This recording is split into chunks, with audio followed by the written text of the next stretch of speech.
საღამშვიდობისა პირდაპირ ეთერშია ქრონიკა ცხრის ნახევარზე სტუდიაში ნინო კაპანიძე მუშაობს. რუსთაველის გამზირზე ნაციონალური მოძრაობის აქცია გაიმართა. აქცია გიორგი ვაშაძემ გახსნა, როგორც მან სიტყვით გამოსვლისას განაცხადა. ახალი ეროვნული მოძრაობა, რომელიც დღეს ყალიბდება, გულისხმობს იმას, რომ ქვეყანას სჭირდება მეტი მცოდნე, განათლებული და პროფესიონალი ადამიანი. დღევანდელ აქციაზე განცხადებები ნაციონალური მოძრაობის სხვა წევრებმაც გააკეთეს. მე ვარ ბედნიერი კაცი, რადგან 90-იან წლებში, როდესაც ეროვნული მოძრაობა დაიწყო, საქართველოს დამოუკიდებლობისთვის იბრძოდა 200 და 1000 ადამიანი. დღეს კი, როდესაც საფრთხის წინაშე დადგა საქართველოს ორიენტაცია, 10,000-ობით ადამიანი გამოვიდა. ამიტომ ვაფრთხილებ ხელისუფლებას ხელების შორს საქართველოს დამოუკიდებლობისგან. განაცხადა მერაბიშვილმა დღევანდელ აქციაზე. შეგახსენებთ, რომ რუსთაველის გამზირზე აქცია 16 საათზე დაიწყო და ზუსტად 6 საათზე დასრულდა.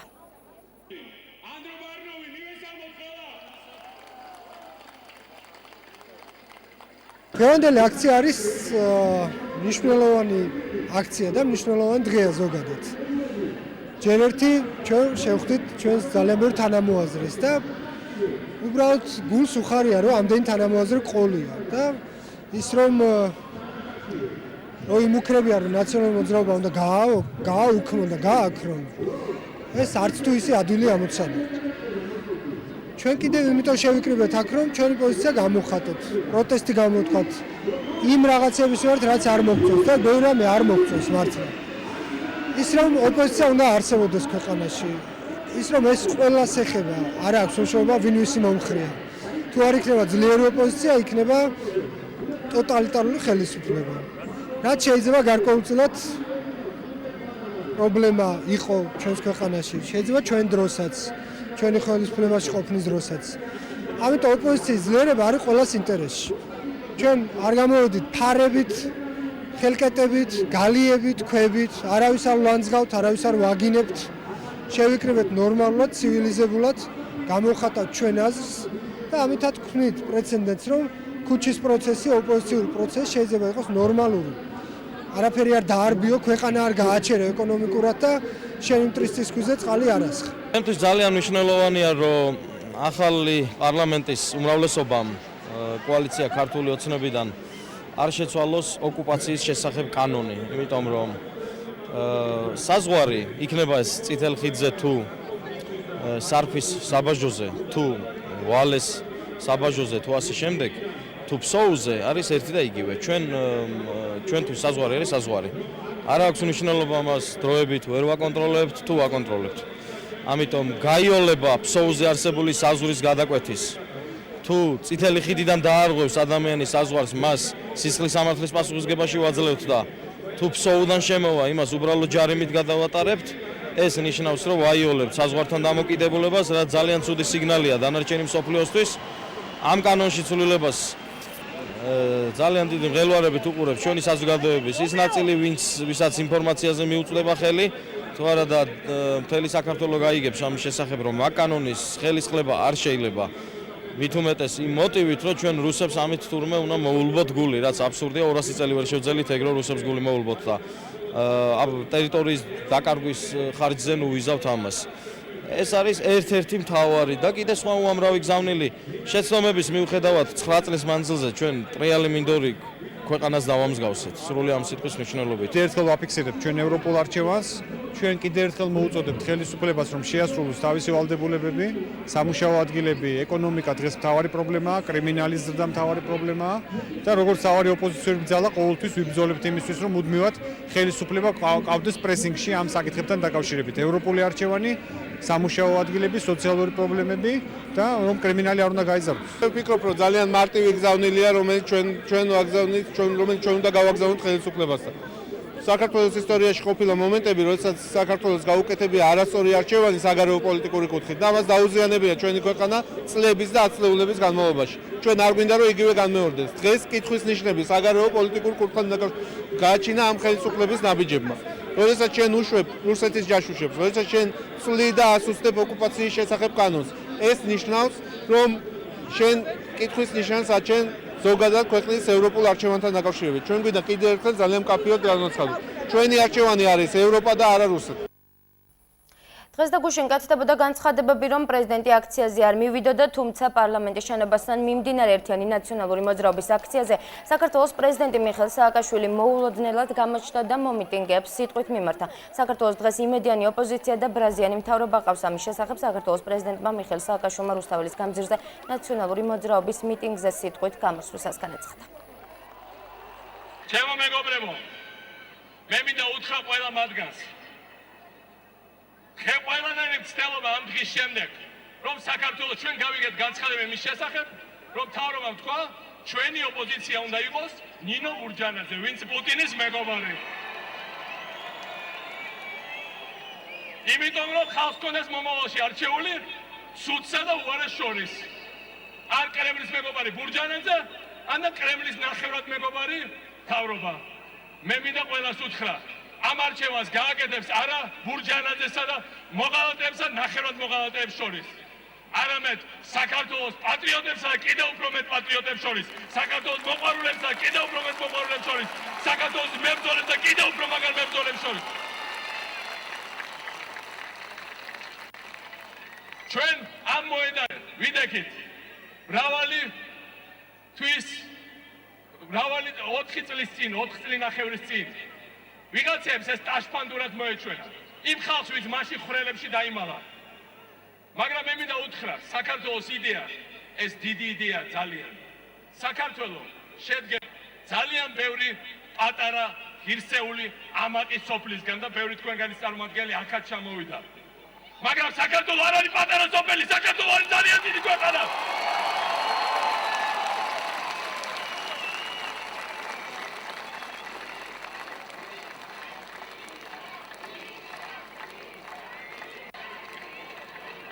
და მე მინდა უთხრა ყველას, საქართველოს არის ეს დიდი ქალაქი, რომელსაც სიამაყით შესკერის მთელი მსოფლიო. საქართველოს არის პირველი ქვეყანა, რომელმაც მოახერხა ვარდების რევოლუციით სრიალად ახალი ხალხის ხელისუფლების დამყარება პოსტსაბჭოთა სივრცეზე. ჩვენ მოგვაძა უკრაინა, ჩვენ მოგვაძა შუა აზიის ქვეყნები, ჩვენ მოგვაძა ბალტიის ქვეყნება, ჩვენ მოგვაძა ახლო აღმოსავლეთში, ყველა შენატროდა საქართველოს. და ჩვენ ვიყავით პირველი ქვეყანა ამაში. ჩვენ ვიყავით პირველი ქვეყანა, რომელიც შევიდა სოფლიოს არაკორუმპირებულ და წარმატებული ქვეყნების ათეულში. ჩვენ ვიყავით პირველი ქვეყანა, რომელმაც შეძლო დანაშაულის დამარცხება და ორგანიზებული დანაშაულის დამარცხება. ჩვენ ვიყავით ქვეყანა, რომელსაც შენატროდნენ და დღესაც შენატრიან. და მინდა გითხრათ შემდეგი რამ, ჩვენ არ ვიქნებით პირველი ქვეყანა ისტორიაში, რომელიც გაასამართლებს იმ ხალხს, ვინც დაიცვა და ვინც ბრძოლის მდგომარეობაში იმყოფება ახლა ქვეყნის დამპყრობლებთან. როდესაც ჩვენი მტერი გვეუბნება, თქვენ გაქვთ არჩევანი არა იმაზე, მოგცემთ უკან თუ არა აფხაზეთს და ცხინვალს, სამაჩაბლოს. თქვენი არჩევანი არის ძალიან მარტივი. თქვენ გაქვთ არჩევანი უღირსობას შორის და დანარჩენი ქვეყნის ოკუპაციას შორის. თუ არა იღებთ ხელს ღირსებაზე, ჩვენ დანარჩენ ქვეყანასაც დავიპყრობთ. თუ ჩვენ ავირჩენთ უღირსობას, ჩვენ მივიღებთ სრულ ოკუპაციას. თუ ჩვენ დავდგებით ღირსებაზე, ჩვენ გავათავისუფლებთ ქვეყანას. ეს უნდა კარგად გვახსოვდეს.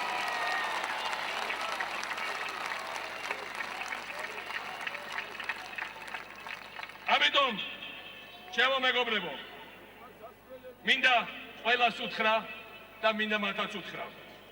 ჩვენ ბრძოლა ძალიან გრძელი და ზოგიერთში შეიძლება დამღლელიც იყოს. მაგრამ ამ ბრძოლისთვის ღირს ყოველი წუთი ცხოვრება. ჩვენ არავის წრები არა ვართ, მით უმეტეს ერთმანეთის. მით უმეტეს იმისა, ვისაც საქართველოს კარგი რამ უნდა. არ არსებობს პარტიული საზღვრები.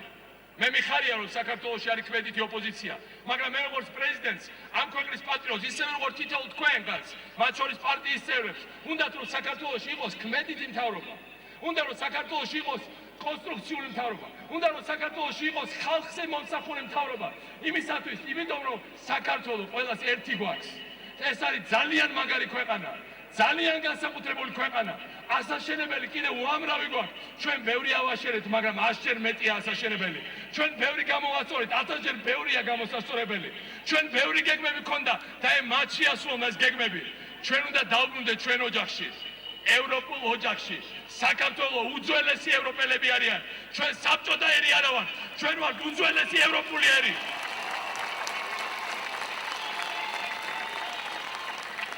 ამიტომ ჩემო მეგობრებო, ჩემო ძვირფასებო, დღეს ყველასთვის იყო დიდი გამოცდა.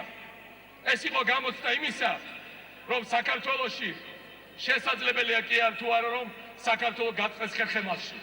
ვლადიმერ პუტინმა, როდესაც მან 4 წლის წინ ვერ აიღო თბილისი, იმიტომ რომ ჩვენ დავდექით აქ.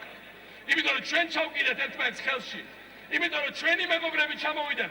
აქ ჩვენ დასახმარებლად აკუტინი კი არ ჩამოსულა, ჩამოვიდა პრეზიდენტი კაჩინსკი, პრეზიდენტი იუშენკო, პრეზიდენტი სარკოზი, ვიცე-პრეზიდენტი ბაიდენი. და დღეს უღირსობა, როდესაც იმ ადამიანმა, რომელმაც მოხდა ის საჰაერო დაცვის სისტემები, რომლითაც ჩვენ ჩამოვყარეთ პირველად ისტორიაში 12 რუსული თვითმფრინავი, ჩვენ ვიყავით პირველი ქვეყანა, რომელიც რუსეთმა წლიანად ვერ დაიპყრო სრულმასშტაბური ინტერვენციის შედეგად.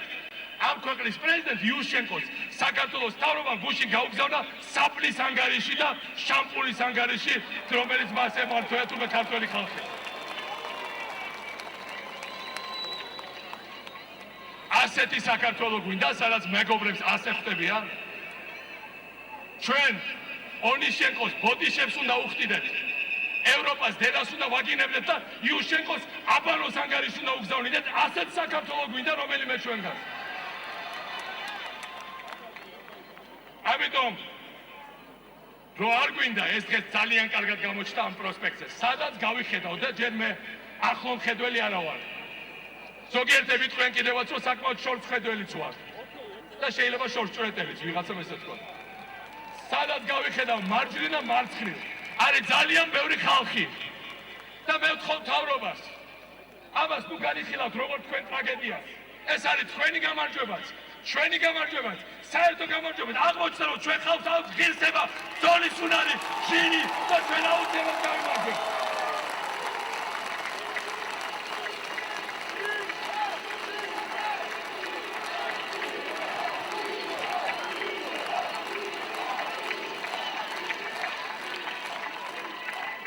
მინდა გითხრათ, საბოლოოდ, ჩვენ აქ არის მოსული ძალიან ბევრი ადამიანი.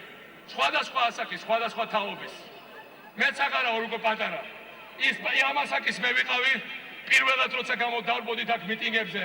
მე, გიგი, ბოცო, ბევრი სხვა ადამიანი, ვინც აქ იყო და ვინც იბრძოდა საქართველოს დამოუკიდებლობისთვის. უბრალოდ მომიტინგეებად.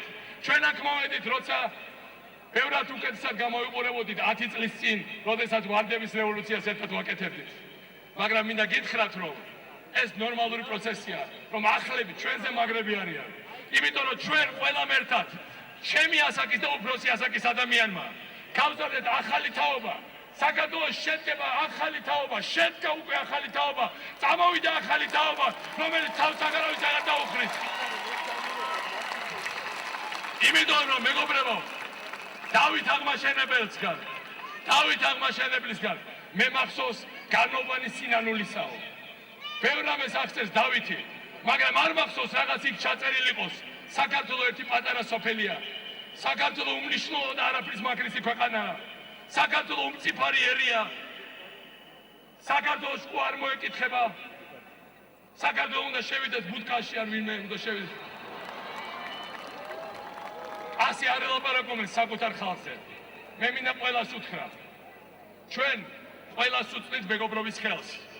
მაგრამ არც ის წერია დავით აღმაშენებელთან ბაბს რომ დაცრო დაინახავ, ბაბაია უნდა უძახო დიდ გორზე საქართველოს ბაბაია არ დაუძახებია.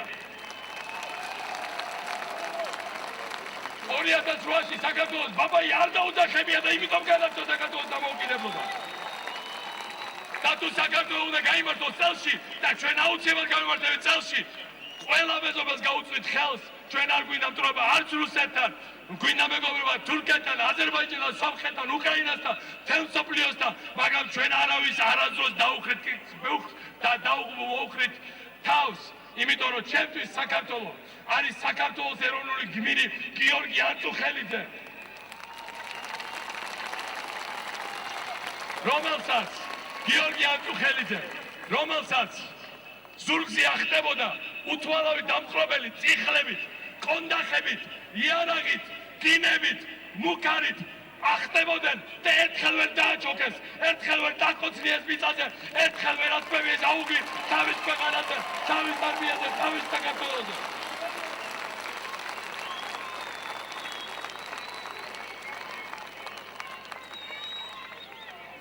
ამიტომ ჩვენ ვართ არა მხოლოდ ისტორიული გმირების, არა მხოლოდ დავით აღმაშენებლის ქვეყანა, არა მხოლოდ ცოტნე დადიანის ქვეყანა, არა მხოლოდ 9 ხერხეული წეების, არა მხოლოდ სამასი არაგველის ქვეყანა, არამედ ასევე ჟიული შარტავას ქვეყანა. ჩვენ ვართ გიორგი ანწუხელიძის ქვეყანა, რომელიც ჩვენი თანამედროვე იყო. რამდენი გიორგი ანწუხელიძეა კიდევ საქართველოში? საქართველო არის გიორგი ანწუხელიძე. ამიტომ გიორგი ანწუხელიძის თავჩაუხრელი და წაუქცეველი დროშით, ჩვენი ხუჯვრიანი დროშით, წმინდა გიორგის წინამძღოლობით, ჩვენი გამედაობით, ჩვენი ერთიანობით, ჩვენი განსაკუთრებულობით, ჩვენი ნიჭიერებით, ჩვენ ყველანი ერთად დავდგებით ოპოზიციაც და მთავრობას თუ წამოყვება. საზოგადოების ყველა ფენა, უფროსი და უმცროსი, ყველა ეთნიკური ჯგუფის წარმომადგენელი, ყველა აღსანობების წარმომადგენელი ჩვენი დიდი დროშის წინაშე, ჩვენი წმინდა გიორგის წინამძღოლობით საქართველოს გავიყვანთ სამშვიდობოზე. დიდი მადლობა, ღმერთი იყოს საქართველოს მფარველი, ძალიან მიყვარხართ.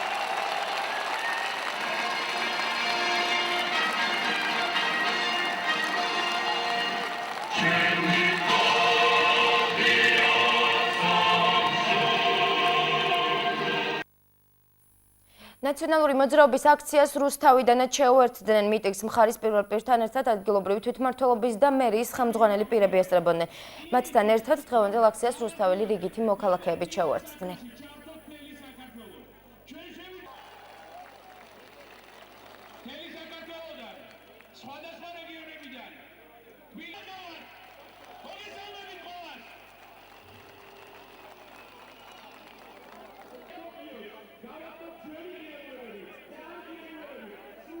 დღეს ჩვენი საზოგადოება კიდევ ერთხელ აფიქსირებს, რომ ჩვენი გზა არის და მომავალი არის ევროპაში, ჩვენი ქვეყანა გვიხსურს ვიხილოთ ჩრდილოატლანტიკურ ალიანსში და თუ ვინმეს აქ განცდა და ფიქრობს, რომ ქვეყანა უკან მოაბრუნოს, ეს ნამდვილად არ გამოუვა. ამას ადასტურებს ეს საზოგადოება და კიდევ უამრავი, რომელიც დღეს აქშია და იგივეს ფიქრობს. ჩვენ 20-ად დადგება საფრთხე 10-ჯერ მეტი ვიქნებით დარწმუნებული ვარ, მაგრამ მე იმედს ვიტოვებ, რომ ეყოფა გონიერებას სიყველას, ვისაც ხელეწიდება და არ გადადგავს სილნაბიჯებს, რომელიც დაგვაშორებს ევროპას და დაგვაშორებს ჩრდილოატლანტიკურ ალიანსს. დღევანდელი დღე არის ჩვენი ქვეყნის ისტორიაში, აი უახლოეს ისტორიაში ერთ-ერთ მნიშვნელოვანი დღე ჩაიწერება. დღეს საფუძველი დაედება ახალ მოძრაობას, რომელიც ქვეყანას ამ ბოლო თვეების განმავლობაში პრაქტიკულად გაჩერებულ ქვეყანას საბოლოო ჯამში გამოიყვანს ამ რთული სიტუაციიდან. ჩვენ მივიღეთ ერთი რამ, რომ ქვეყანაში განვითარება გაჩერდა, ქვეყანაში არაფერი არ კეთდება, კიდევ უფრო მეტი უმუშევარი გაჩნდა, კიდევ უფრო მეტი პრობლემები გაჩნდა ჩვენთაგანის ირგვლივ. რუსთაველები ამას თავის თავზე გრძნობენ და არა მარტო რუსთავები, მთელი საქართველო. დღეს აქ არიან საქართველოს სხვადასხვა რეგიონებიდან და ყველა ერთად ვაფიქსირებთ, რომ ჩვენ აღარ შევეგუებთ იმას, რომ ქვეყანამ ვექტორი გადახაროს და რუსეთისკენ წავიდეს. ხელისუფლება უნდა გაიგოს, რომ ჩვენი გზა არის ევროპისკენ. და ყოველგვარი ზედმეტი ზიგზაგები, გადახრები გვერდებზე ეს გამოიწვევს არასტაბილურ სიტუაციას. ამიტომ ჯობია, რომ ყველამ ერთად პოზიციამ და ოპოზიციამ ვიაროთ ნატოსკენ, ევროპისკენ და თუ შეძახება ჭირდება ხელისუფლებას, ვფიქრობ, რომ ესეთი მიტინგები მნიშვნელოვანია და ჩვენ მშვიდობიანად ყოველთვის შევუძახებთ ხელისუფლებას, რომ მხოლოდ და მხოლოდ ევროპის გზა არის ჩვენი გზა. პოლიტიკური ცხოვრებისათვის ნებისმიერ პარტიისათვის ასეთი რამე ძალიან მნიშვნელოვანია, უმეტეს თუ გავითვალისწინებთ, რომ სერიოზული დარტყმა მიიღო არჩევნების შედეგად მოძრაობა, მაგრამ რამდენადაც არის ცნობილი, ეს არის განახლება, ეს არის შეცდომებზე ორიენტირებული პოლიტიკური ძალა. უბრალოდ ჩემი აქ ყოფნა გამოწვეულია ემდენად იქიდან გამომდინარე, რომ თითქმის მოვიარე მთელი საქართველო.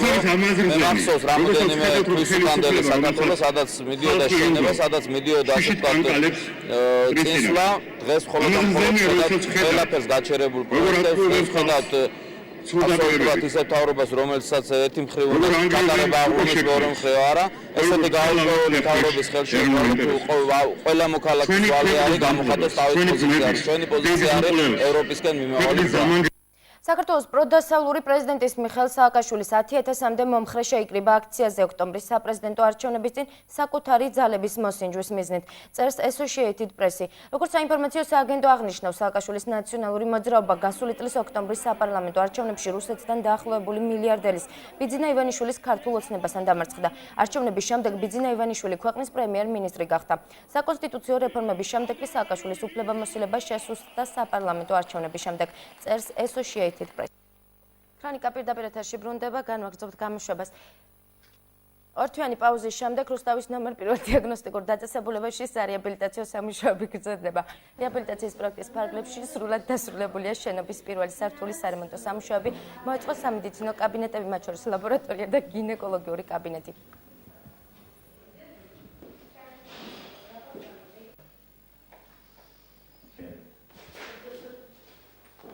იწყება სამუშაოები ცენტრალური გათბობის კუთხით, ანუ შენობა უნდა თლიანად უზრუნველყოფილი იქნეს გათბობით და იგეგმება ძალიან მნიშვნელოვანი პროექტი გვაქვს, რომელიც ითვალისწინებს მთელ სამ სართულზე ერთ-ერთ ფლიგელში გაკეთდეს ქვემო ქართლის რეგიონალური დანიშნულების დიაგნოსტიკური ონკოლოგიური ცენტრი.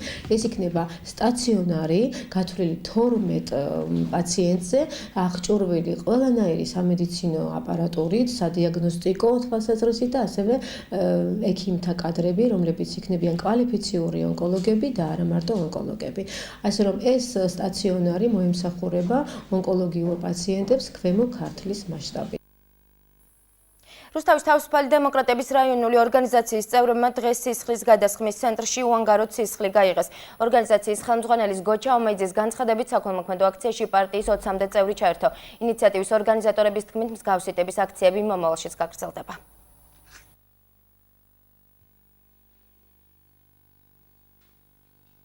თავისუფალი დემოკრატები და კოალიციაში შემოვალი სხვადასხვა პარტიები ვაკეთებთ ვაბარებთ სიხს. ეს არის ჩვენგან გაღებული ქვემოქმედების აუცილებელი, მე ასე ვთვლი და ძალიან საჭირო აქტი, რომელიც დაეხმარება ყველა იმ ადამიანს, ვისაც ესაჭიროება სისხლი მიიღოს და ბედნიერი და კარგი მომავალი ჰქონდეს. საპატიმროებსა და თავისუფლების აღკვეთის ადგილებში სასულიერო პირების დაშვება ოფიციალურად შესაძლებელი გახდება. ამ საკითხის განხილვა სახელმწიფოსა და მართლმადიდებელ ეკლესიას შორის კონსტიტუციური შეთანხმებით გათვალისწინებული საკითხების განხილველი სამთავრობო კომისიის ფარგლებში მოხდება. კომისიის შემადგენლობა შეიცვალა, მას პრემიერ-მინისტრი ბიძინა ივანიშვილი უხელმძღვანელებს. სამუშაო ჯგუფად დაყოფილ სამთავრობო კომისიაში კი ჯგუფების რაოდენობა და სამუშაო მიმართულებები გაიზარდა.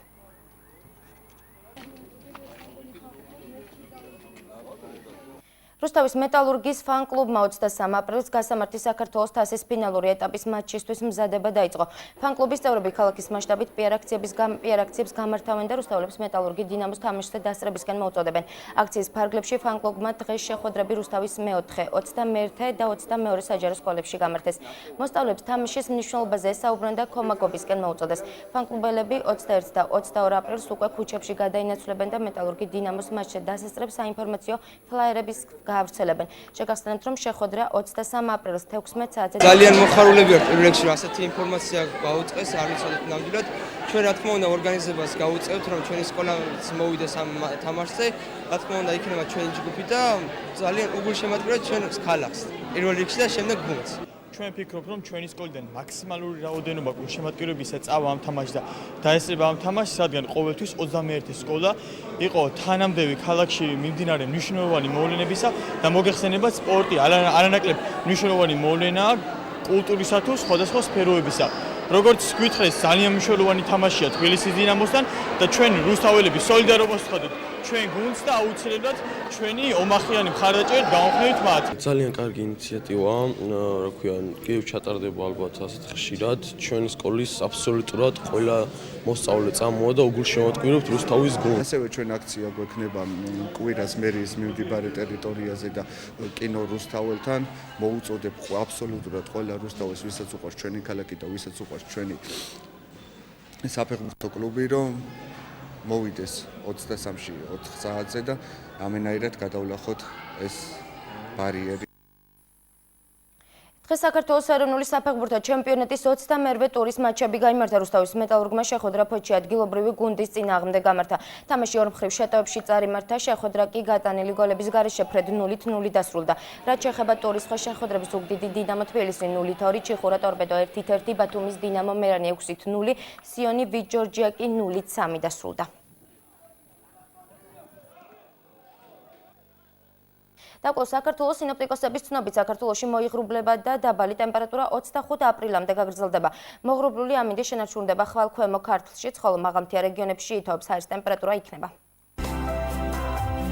წალკაში დღისით +9, ღამით +4 გრადუსი სითბო მოსალნელი, თეთრწყაროში დღისით ტემპერატურა 12 გრადუსამდე აიწევს. თამარში დღისით 9, ღამით 1 გრადუსი სითბო. პოლონეთში დღისით 16, ხოლო ღამით +6 გრადუსი დაფიქსირდება. 18 გრადუსია მარნეულში, თბილისში დღის ასე 18, ღამით +7 გრადუსი სითბო, გარდამაში დღის ასე 18, ღამით +8, ხოლო ჩვენს ქალაქში დღისით 18, ხოლო ღამით +8 გრადუსი სითბო მოსალნელი.